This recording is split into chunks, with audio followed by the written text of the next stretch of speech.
بسم اللہ الرحمن الرحیم۔ سامعین کرام، آپ سن رہے ہیں اردو کہانی طلسم ہوشربا کی جلد نمبر 10 اور یہ اس سلسلے کی قسط نمبر 70 ہے۔ مجھے امید ہے آپ کو میری یہ کاوش پسند آ رہی ہوگی۔ آپ نے اگر ابھی تک میرا چینل کہانی گھر سبسکرائب نہیں کیا تو ابھی میرے چینل کو سبسکرائب کر کے بیل نوٹیفیکیشن آن کر لیجئے تاکہ آنے والی ہر نئی کہانی کی اطلاع بر وقت آپ تک پہنچ سکے۔ سنت کی موت معمولی واقعہ نہ تھا۔ ماہ رخ کی چھاؤنی میں دھوم دھام سے خوشی کا جشن منایا گیا۔ ملکہ حیرت کی چھاؤنی میں کوہرام برپا تھا۔ افراسیاب باغ سیب میں تھا۔ اس نے جو یہ خبر سنی تو غصے سے سرخ ہو گیا۔ درباریوں سے بولا، بس اب پانی سر سے اونچا ہو چکا ہے، باغیوں کو اور مہلت نہ دوں گا۔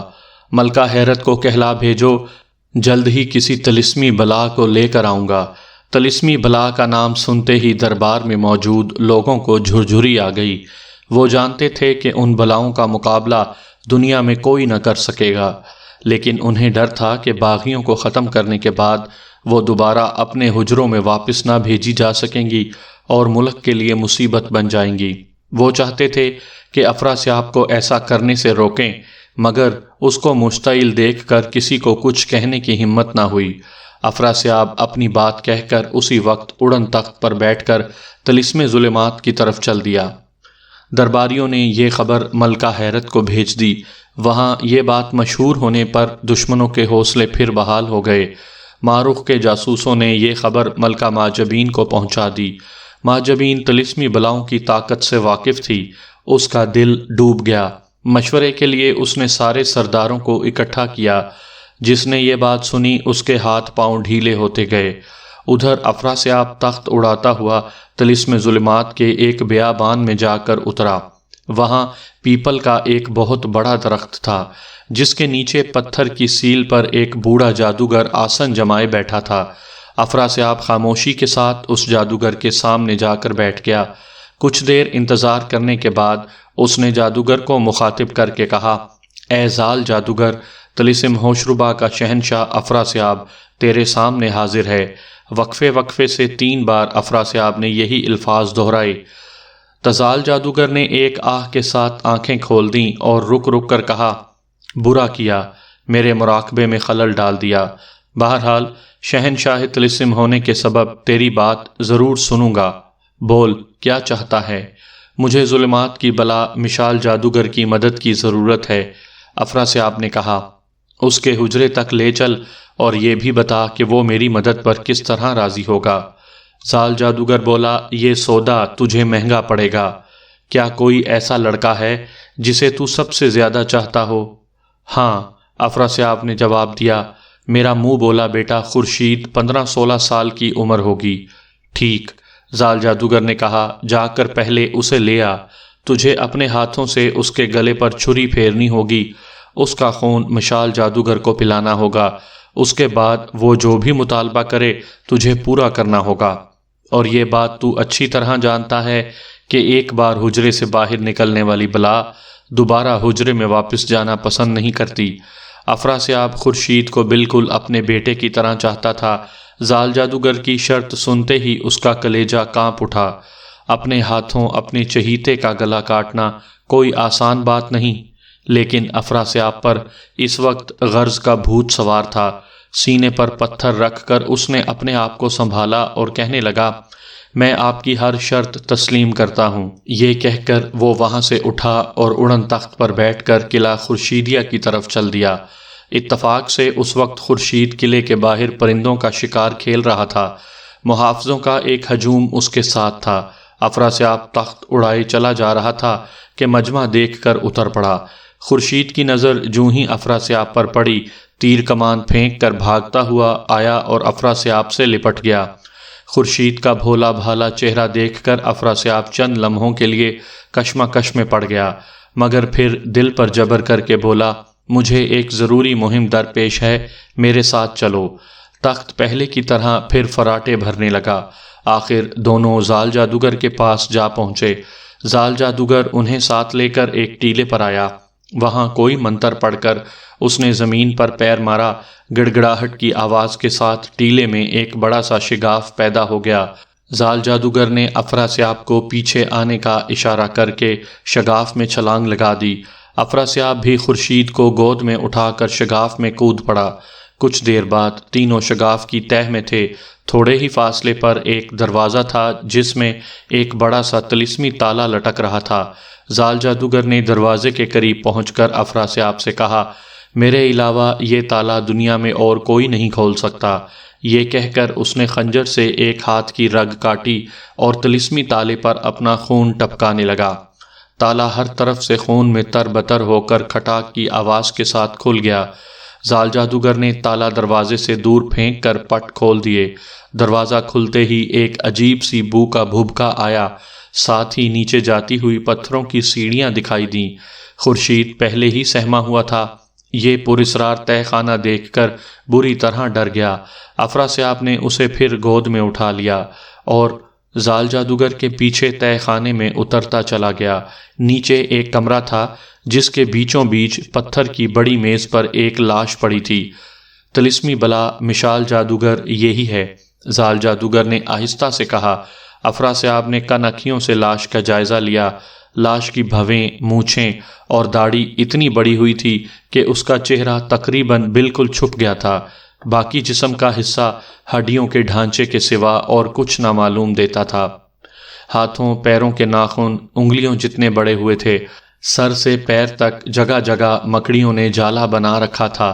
صاف پتہ چلتا تھا کہ مدتوں سے یہ جسم ایک جیسی حالت میں یہاں پڑا رہا ہے۔ زال جادوگر نے لاش پر سے گرد و غبار اور مکڑی کے جالوں کو صاف کیا اور اس کے بعد ایک خنجر اور بڑا سا پیالہ افراسیاب کو دے کر کہا، اب تم اپنا کام کرو۔ ادھر کانپتے ہاتھوں سے افراسیاب نے خنجر اور پیالہ لیا، ادھر خورشید کی ڈر کے مارے چیخ نکل گئی۔ چند لمحے افراسیاب زبردست کشمکش میں مبتلا رہا، مگر پھر جی کڑا کر کے اس نے خورشید کے حلق پر خنجر پھیر ہی دیا۔ تھوڑی ہی دیر میں خورشید کی لاش تڑپ تڑپ کر ٹھنڈی ہو گئی۔ افراسیاب اس کے خون سے بھرا ہوا پیالہ لے کر لڑکھڑاتا ہوا زال جادوگر کے قریب پہنچا۔ جیسے ہی مشال جادوگر اٹھ کر بیٹھے، یہ پیالہ اس کے منہ سے لگا دینا، زال جادوگر نے کہا، اور انگلیاں ڈبو کر چند قطرے خون کے مشال جادوگر کی ناک میں ٹپکا دیے۔ دیکھتے ہی دیکھتے اس نے چھریری لی اور ہاتھوں کے سہارے اٹھ کر بیٹھ گیا۔ افراسیاب نے فوراً خون کا بھرا ہوا پیالہ اس کے منہ سے لگا دیا۔ چند گھونٹ پینے کے بعد اس نے پیالہ خود اپنے ہاتھوں میں سنبھال لیا اور منہ سے اس وقت اسے الگ کیا جب آخری قطرہ تک حلق میں اتر گیا۔ آفرین، مشال جادوگر بولا، تم نے مجھے خوش کر دیا، بولو کیا چاہتے ہو؟ زال جادوگر نے افراسیاب کو اشارہ کیا۔ افراسیاب نے آگے بڑھ کر ادب سے کہا، میں طلسم ہوشربا کا شہنشاہ افراسیاب ہوں۔ باغیوں نے مجھے پریشان کر رکھا ہے، میرے ساتھ چل کر ان کو مزہ چکھائیے۔ میں وعدہ کرتا ہوں کہ آپ کو ہمیشہ ایسا ہی لذیذ، گرم اور تازہ خون پیش کرتا رہوں گا۔ مشال جادوگر نے خوش ہو کر کہا، شاباش افراسیاب، میں ضرور تمہاری مدد کروں گا۔ اپنی نکلی ہوئی ہڈیوں اور لٹکتی ہوئی کھال کی طرف اشارہ کرتے ہوئے اس نے کہا، لیکن اس سڑے اور بوسیدہ جسم کے ساتھ چلنا کچھ اچھا نہیں لگتا۔ کیا کسی تازہ لاش کا بندوبست ہو سکتا ہے؟ زال جادوگر نے ہاتھ باندھ کر عرض کیا، حضور، ایک نو عمر لڑکے کی لاش حاضر ہے۔ مشال جادوگر نے خورشید کی لاش کو غور سے دیکھا۔ بہت مناسب، اس نے کہا، ایسا کرو، اس کے حلق میں ٹانکے لگا دو اور لاش کو میرے قریب لے آؤ۔ زال جادوگر نے حلق کا زخم سیا اور افراسیاب نے لاش اٹھا کر مشال جادوگر کے قریب رکھ دی۔ مشال جادوگر لاش سے چمٹ گیا اور مردہ خورشید کے منہ سے منہ لگا کر اپنی روح اس نے اس کے جسم میں داخل کر دی۔ دیکھتے ہی دیکھتے مشال جادوگر کا پرانا جسم اکڑ کر ٹھنڈا ہو گیا اور خورشید کے جسم میں زندگی کی حرارت دوڑنے لگی۔ اس نے کھڑے ہو کر نعرہ بلند کیا، منم مشال جادوگر۔ افراسیاب مشال جادوگر کو لے کر ملکہ حیرت کی چھاؤنی میں جا پہنچا۔ عیش و عشرت کے دوسرے سامان کے علاوہ 4 خوبصورت اور 9 عمر لڑکیوں کا خون مشال جادوگر کی روزانہ خوراک مقرر ہوئی۔ ہر طرف منادی کروا دی گئی کہ مشال جادوگر حجرہ بلا سے نکل کر افراسیاب کی مدد کو آئے ہیں۔ ماروخ کے لشکر میں اس خبر نے تہلکہ مچا دیا۔ امرو نے سب کو تسلیاں دیں اور شہنشاہ کوکب کو اطلاع بھجوا کر مشورہ طلب کیا۔ کوکب نے جواب دیا، مشال جادوگر ایک خوفناک بلا ہے، کئی 100 سال سے حجرے میں بند تھا، جسم بدلنے اور دوسروں کی روحیں قبض کرنے میں کمال رکھتا ہے۔ اگر اس سے نگاہیں ملائے بغیر مقابلہ کیا جائے تو اس کے وار سے بچا جا سکتا ہے، مگر اسے ہلاک نہیں کیا جا سکتا۔ میں تدبیر کر رہا ہوں، کوئی عمل کارگر ہو گیا تو ٹھیک، ورنہ ملکہ برراں اور دیگر شہزادیوں کو مدد کے لیے جلد روانہ کروں گا۔ کوکب کے اس خط سے امرو کی بڑی ڈھارس بندھی۔ آخرکار ملکہ حیرت کی چھاؤنی سے ایک رات اعلان جنگ کے نعرے گونجنے لگے۔ پتہ چلا کہ کل دن کو مشال جادوگر جنگ کرنے کا ارادہ رکھتا ہے۔ جواب میں امرو نے بھی اپنے لشکر میں طبلِ جنگ بجانے کا حکم دے دیا۔ صبح ہونے سے کچھ پہلے چند جاسوس بھاگے ہوئے امرو کے پاس آئے اور خبر دی کہ میدان جنگ کے قریبی درے میں زبردست الاؤ تیار کیا جا رہا ہے۔ مشال جادوگر نے ہدایت کی ہے کہ باغیوں کا جو سردار میرے ہاتھوں مارا جائے اس کی لاش کو فوراً جلا دیا جائے۔ اس خبر سے امرو کے کان کھڑے ہو گئے۔ شاگرد عیاروں کو بلا کر اس نے کہا، کوکب نے مجھے لکھا ہے کہ مشال جادوگر دشمن کی روح قبض کر لیتا ہے۔ دوسری طرف مشال جادوگر نے حکم دیا ہے کہ جو بھی حریف اس کے ہاتھوں سے مارا جائے اس کی لاش فوراً جلا دی جائے۔ اس کا مطلب یہ نکلتا ہے کہ مشال جادوگر روح قبض کر کے کسی دوسرے جاندار کے جسم میں محفوظ کر دیتا ہے۔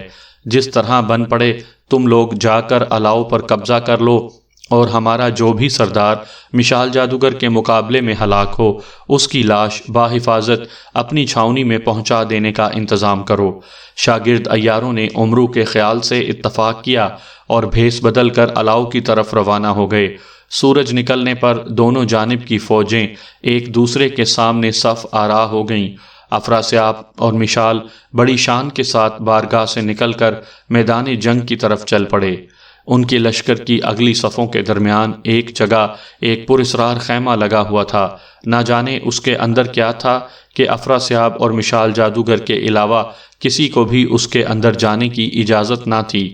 افراسیاب اور مشال جادوگر اس خیمے کے اندر چلے گئے اور چند لمحوں بعد ہی باہر آ گئے۔ دونوں نے آپس میں کچھ باتیں کیں، جس کے بعد افراسیاب تو خیمے کے سامنے بیٹھ گیا اور مشال جادوگر اکڑتا ہوا میدان جنگ میں جا پہنچا۔ باغیوں کی فوج پر حقارت کے ساتھ نظر دوڑانے کے بعد اس نے نعرہ لگایا، منم مشال جادوگر، اے باغیوں، ہمت ہو تو کسی کو میرے مقابلے پر بھیجو۔ مشال جادوگر کی مارخ کی فوج پر ہیبت چھائی ہوئی تھی، مگر اب جو سب نے غور سے دیکھا تو 15-16 برس کا خوبصورت سا لڑکا انہیں للکار رہا تھا۔ انہوں نے خیال کیا کہ مشال جادوگر کا نام محض ڈرانے کے لیے استعمال کیا جا رہا ہے، مقابلے میں آنے والا کوئی اور ہی ہے۔ اس بات سے مارخ کی فوج کے ٹوٹے ہوئے حوصلے پھر بلند ہو گئے۔ ملکہ فرمانیہ ملکہ مہجبین سے اجازت لے کر میدان میں آئی۔ مشال جادوگر اس کی طرف پیٹھ کر کے کھڑا ہو گیا۔ وہ سمجھی شاید بھاگنے کا ارادہ رکھتا ہے۔ ہاتھ میں ناریل لے کر اس کے پیچھے بھاگی۔ قریب پہنچ کر اس نے ہاتھ بڑھایا کہ لڑکے کو گردن سے پکڑ لے کہ اسی لمحے وہ پلٹ پڑا۔ دونوں کی نگاہیں مل گئیں۔ نگاہیں ملتے ہی فرمانیہ کا بدن سن ہو گیا۔ جادوگر منتر سب بھول گئی۔ مشال جادوگر نے ایک زوردار تماچا رسید کیا۔ فرمانیہ کی گردن ٹوٹ گئی، زمین پر گر کر دم توڑنے لگی۔ یہ دیکھتے ہی افراسیاب خیمے میں گیا۔ ایک پرندہ ہاتھ میں لے کر باہر نکلا اور اڑتا ہوا فرمانیہ کے قریب آ پہنچا۔ پھر دیکھتے ہی دیکھتے اس پرندے کی گردن مروڑ دی۔ پرندہ مر گیا تو اس کی چونچ اس نے فرمانیہ کے منہ سے لگا دی۔ پرندہ پھر زندہ ہو گیا۔ فرمانیہ کی لاش تڑپ کر ٹھنڈی پڑ گئی۔ افراسیاب نے ایک جانب اشارہ کیا۔ چند جلاد بھاگتے ہوئے آئے اور فرمانیہ کی لاش اٹھا کر اس درے کی طرف چل دیے جہاں الاؤ جل رہا تھا۔ فرمانیہ کے بعد ملکہ سرخ منہ مقابلے کے لیے آئی۔ اس نے کچھ دیر تک بڑی بہادری سے مقابلہ کیا، لیکن اس کی بھی نگاہ مشال جادوگر سے مل گئی اور اس کا حشر بھی فرمانیہ جیسا ہی ہوا۔ ایک کمسن لڑکے کے ہاتھ سے 2 نامور جادوگر شہزادیوں کے مارے جانے سے ملکہ کاکل کشا کو سخت غصہ آیا۔ ماں جبین سے اجازت لے کر وہ میدان میں آئی اور مشال جادوگر پر نارنج، ترنج، ناریل اور گولوں کی برسات کر دی۔ کچھ دیر تک وہ اپنا بچاؤ ہی کرتا رہا، مگر جب اس نے دیکھا کہ یہ تابڑ توڑ حملے ختم نہیں ہوتے تو اس نے بھی کاکل کشا پر گولے برسانے شروع کر دیے۔ مشال جادوگر کے گولے زبردست جادوئی طاقت رکھتے تھے، ان کا توڑ مشکل جان کر وہ زمین میں ڈبکی لگا گئی۔ چند لمحوں بعد وہ مشال جادوگر کی پشت پر تھی۔ پہلے کی طرح اس نے پھر مشال پر گولے برسانے شروع کر دیے۔ اب کی مرتبہ مشال نے زمین میں ڈبکی لگائی۔ کاکل کشا بھی سمجھی وہ جل کر راکھ ہو گیا ہے، لیکن اچانک مشال اس کے پیچھے زمین سے نکلا اور نعرہ مارا، منم مشال جادوگر۔ کاکل کشا گھبرا کر جو پلٹی تو اس کی نگاہ مشال سے مل گئی۔ بس پھر کیا تھا، اس کا بھی وہی حشر ہوا جو دوسروں کا ہو چکا تھا۔ اس کی روح بھی ایک مردہ پرندے کے اندر داخل کر دی گئی۔ لاش کو جلاد جلانے کے لیے لے گئے۔ کاکل کشا کے بعد ناگن بجلی اور رات جادوگر مشال کے مقابلے پر آئے۔ دونوں نے بڑی دیر تک جنگ کی، لیکن آخر میں مشال کے ہاتھوں وہ بھی مارے گئے۔ ان کی روحیں بھی مردہ پرندوں میں منتقل کر دی گئیں اور لاشیں جلانے کے لیے بھیج دی گئیں۔ اس اثنا میں دوپہر ہو گئی اور دونوں جانب کی فوجیں اپنی اپنی چھاونیوں کو لوٹ گئیں۔ شام کے وقت افراسیاب اور مشال جادوگر لاشوں کو دیکھنے کے لیے درے میں گئے۔ وہاں جلادوں نے انہیں 5 مردوں کی بچی کچی ہڈیاں اور کھوپڑیاں دکھائیں۔ دونوں مطمئن ہو کر اپنی بارگاہ میں واپس آ گئے۔ اس بات کا انہیں شبہ بھی نہ ہو سکا کہ جو جلی ہوئی ہڈیاں اور کھوپڑیاں انہوں نے دیکھی ہیں وہ خود ان کے جلادوں کی ہیں، اور اصلی لاشیں ماجبین کی چھاونی میں پہنچائی جا چکی ہیں۔ دراصل عمرو کے شاگرد عیاروں نے جلادوں کے بھیس میں درے کا سارا کاروبار اتنی خوبصورتی سے سنبھال رکھا تھا کہ اصلی لاشیں عمرو کے پاس پہنچا دی جاتی ہیں اور ان کی جگہ جلادوں کی لاشیں جلا دی جاتی تھیں۔ پہاڑ سے لکڑیاں کاٹ کر لانے اور الاؤ جلانے کے لیے جلادوں کی جو ٹولیاں افراسیاب کی جانب سے مقرر کی گئی تھیں، عمرو کے شاگردوں نے ان کے سرداروں کی جگہ سنبھال رکھی تھی، اور کسی بھی جلاد کو خفیہ طور پر ہلاک کر کے اس کی لاش کو اصلی لاش کی جگہ جلا دینا ان کے بائیں ہاتھ کا کھیل تھا۔ دوسرے دن مشال جادوگر پھر میدان میں آیا۔ اس مرتبہ ملکہ مخمور، ملکہ ماراں اور ملکہ اسرار جادوگر نے اس سے جنگ کی۔ دوپہر تک زبردست مقابلہ ہوتا رہا۔ آخر میں ایک بار ملکہ اسرار جادوگر کے وار سے مشال زخمی بھی ہو گیا، مگر انجام وہی ہوا۔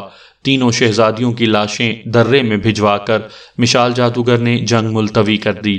اگلے دن ملکہ بہار اور ملکہ مارخ نے باری باری مشال جادوگر سے مقابلہ کیا۔ ان دونوں کی جنگ دوسروں سے زیادہ سخت اور طویل رہی، مگر آخرکار دونوں نامور شہزادیاں کام آئیں اور افراسیاب نے ان کی روحوں کو بھی پرندوں کے مردہ جسموں میں بند کر دیا اور لاشیں جلانے کے لیے بھجوا دیں۔ چوتھے دن شہزادہ اسد اور ملکہ ماجبین مشال جادوگر کے مقابلے پر جانا چاہتے تھے، مگر جب شہزادہ اسد بڑھتا ماجبین اسے روک دیتی، اور جب ماجبین جانا چاہتی شہزادہ اسد روک لیتا۔ اس تکرار میں خاصا وقت گزر گیا۔ مشال میدان میں للکارتا رہا اور کوئی بھی اس کے سامنے نہ جا سکا۔ تنگ آ کر مشال للکارا، اے باغیو، اگر اب تم میں سے کسی میں لڑنے کا حوصلہ نہیں تو ہتھیار پھینک کر افراسیاب کے سامنے حاضر ہو اور معافی مانگو۔ بس آدھ گھنٹے کی مہلت ہے، اس کے بعد جو بھی اسد کے جھنڈے کے نیچے ہوگا یلغار کر کے اس کے ٹکڑے اڑا دوں گا۔ اس دھمکی سے ماجبین کی فوج کے چھکے چھوٹ گئے۔ کچھ بھاگنے کی سوچنے لگے، کچھ افراسیاب سے معافی مانگنے کی، لیکن ابھی وہ کسی ایک بات پر عمل نہ کرنے پائے تھے کہ ملکہ مجلس جادوگر، ملکہ اختر اور ملکہ برراں تخت اڑاتی ہوئی طلسم نور افشاں سے وہاں آ پہنچیں۔ ماجبین تینوں سے لپٹ لپٹ کر خوب روئی اور ان کو سارا حال کہہ سنایا۔ ملکہ برراں نے اسے تسلی دیتے ہوئے کہا، ہمیں شہنشاہ کوکب نے آپ کی مدد کے لیے بھیجا ہے۔ مقابلہ طلسمی بلا یعنی اصلی مشال جادوگر سے ہے، مگر ہم بھی جانیں لڑا دیں گی، جو قسمت میں لکھا ہے پورا ہوگا۔ مجلس جادوگر بولی، سب سے پہلے میں جا کر اس بلا سے نپٹتی ہوں۔ یہ کہہ کر وہ اڑتی ہوئی مشال جادوگر کے سامنے جا پہنچی۔ دیکھنے میں مجلس جادوگر قد اور عمر کے لحاظ سے 6-7 سال کی بچی لگتی تھی، اس لیے مشال بولا، کیا باغیوں کی اتنی بڑی فوج میں دوسرا کوئی نہیں تھا جو مرنے کے لیے تجھ جیسی کمسن لڑکی کو بھیج دیا؟ مجلس جادوگر نے جواب دیا، تو کہاں کا جوان مرد ہے، ابھی دودھ کے دانت بھی تو نہیں ٹوٹے ہوں گے تیرے۔ افراسیاب سے کہہ کہ خود آ کر میرا مقابلہ کرے، جان لے میرا نام مجلس جادوگر ہے، شہنشاہ کوکب کی بھتیجی ہوں۔ اس جملے کے ختم ہونے کے ساتھ ہی دونوں میں خوفناک لڑائی شروع ہو گئی۔ نارنجیوں، گولوں اور جادو منتروں کے تابڑ توڑ حملے ہونے لگے۔ مشال کا وار بچانے کے لیے کبھی مجلس ہوا میں اڑ جاتی، کبھی زمین میں ڈبکی لگا جاتی، کبھی اپنے طلسمی پتلوں سے مدد لیتی اور کبھی بزرگوں کے تحفوں سے۔ سب کچھ کرتی مگر کسی بھی طرح مشال جادوگر سے آنکھ نہ ملاتی۔ اس احتیاط کی وجہ سے مشال کا کوئی وار اس پر کارگر نہ ہو سکا۔ 1 گھنٹے کی لڑائی کے بعد مشال نے غصے میں آ کر تلوار کھینچ لی۔ مجلس جادوگر نے بھی تیغ نکال لی۔ پھر تو دونوں کے درمیان ایسی زبردست تلوار چلی کہ دیکھنے والوں کی نگاہیں چکا چوند ہو گئیں۔ کچھ دیر بعد لڑتے لڑتے مجلس جادوگر نے ایک ہاتھ سے مٹھی بھر کر مٹی اٹھائی اور مشال کی آنکھوں میں جھونک دی۔ مشال پیچھے ہٹ کر اپنی آنکھیں ملنے لگا۔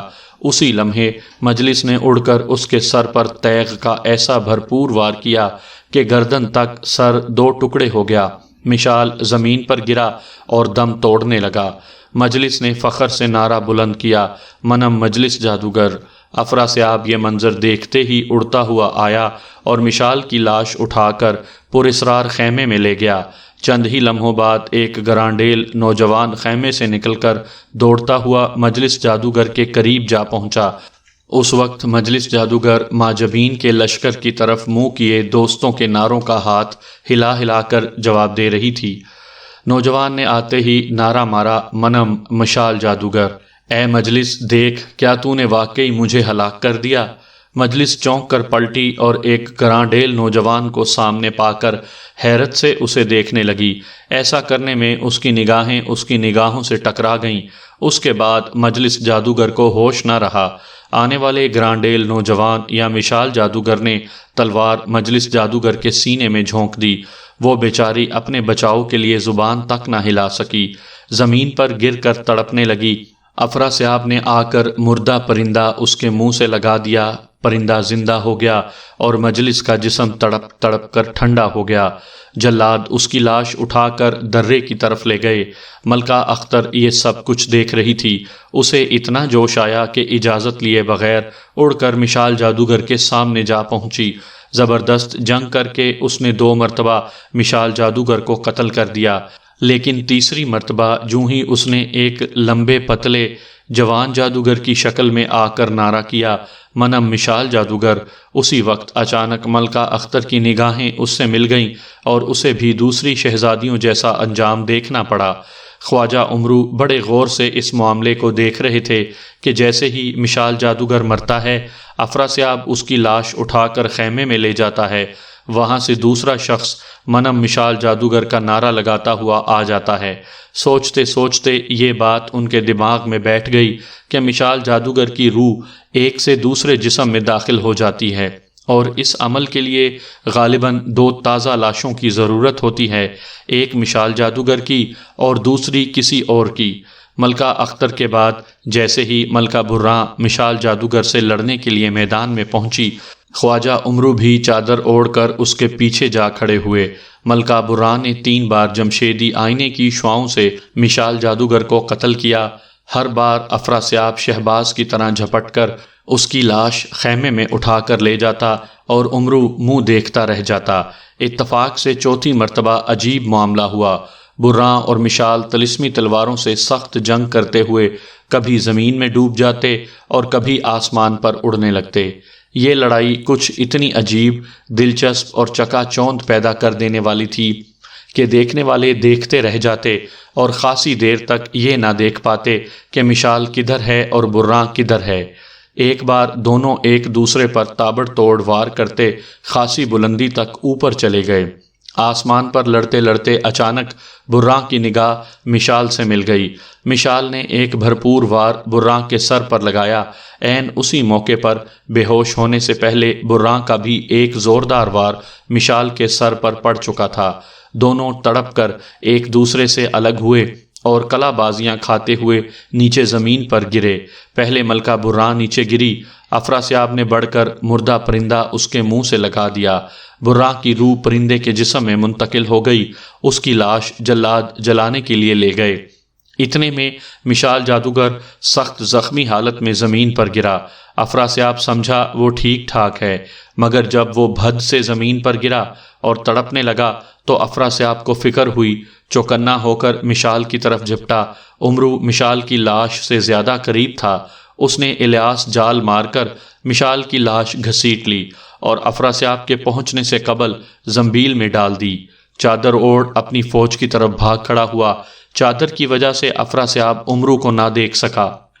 خواجہ امرو نے ملکہ ماجبین اور شہزادہ اسد کے پاس پہنچ کر چادر اتاری اور مشال جادوگر کی لاش نکال کر ان کے سامنے ڈال دی۔ لاش میں اب بھی جان باقی تھی۔ ملکہ برا اور دوسری شہزادیوں کی موت سے ماجبین اور اسد بہت مشتعل تھے۔ انہوں نے حکم دیا کہ تیل کا ایک کڑھاؤ گرم کیا جائے۔ جب تیل کڑکڑانے لگا تو اسد نے مشال جادوگر کی لاش اٹھا کر اس میں ڈال دی۔ جلتے ہوئے تیل نے آنے واحد میں مشال جادوگر کی لاش کو کوئلہ بنا دیا۔ اچانک پورے میدان جنگ میں گھپ اندھیرا چھا گیا۔ بھوتوں پریتوں کے رونے چنگاڑنے سے کانوں کے پردے پھٹنے لگے۔ خوفناک آندھیاں چلنے لگیں۔ خاصی دیر بعد شور ہلکا پڑا اور ایک ہیبت ناک آواز ہر طرف گونجنے لگی۔ مجھے تیل میں جلا کر ہلاک کیا۔ میرا نام مشال جادوگر تھا۔ صرف 730 سال زندہ رہا۔ دل کی حسرت دل ہی میں رہی۔ اس آواز کے بعد اندھیرا غائب ہو گیا۔ آندھیاں تھم گئیں۔ افراسیاب نے سر پیٹ لیا۔ ماجبین کی فوج نے فتح کے نعرے بلند کیے۔ خواجہ امرو، اسد اور ماجبین بھاگے ہوئے اس خیمے میں گئے جہاں ان کے حامی سرداروں اور شہزادیوں کی لاشیں رکھی ہوئی تھیں۔ یہ دیکھ کر ان کی خوشی دوبالا ہو گئی کہ ہر لاش میں زندگی پیدا ہو گئی ہے۔ مشال جادوگر کے ہاتھ سے انہیں جو زخم لگے تھے ان میں سے تازہ خون بہہ رہا تھا۔ جادوگروں، طبیبوں اور جراحوں نے ان کی مرہم پٹی شروع کر دی۔ 2-4 دنوں کے اندر سب کے زخم ٹھیک ہو گئے۔ امرو کو اس بات پر سخت تعجب تھا کہ مشال جادوگر نے ان سب کو زخمی کیا اور افراسیاب نے ان کی روحیں پرندوں کے جسموں میں قید کر دیں۔ اس کے باوجود وہ سب کس طرح زندہ ہو گئے؟ اس نے یہی بات ملکہ برا سے پوچھی۔ برا نے ہنستے ہوئے کہا، بات کچھ پیچیدہ نہیں۔ ہماری روحوں کو افراسیاب نے اپنے جادو سے نہیں بلکہ مشال کے جادو سے قتل کیا تھا۔ مشال مارا گیا تو ہماری روحیں آزاد ہو گئیں۔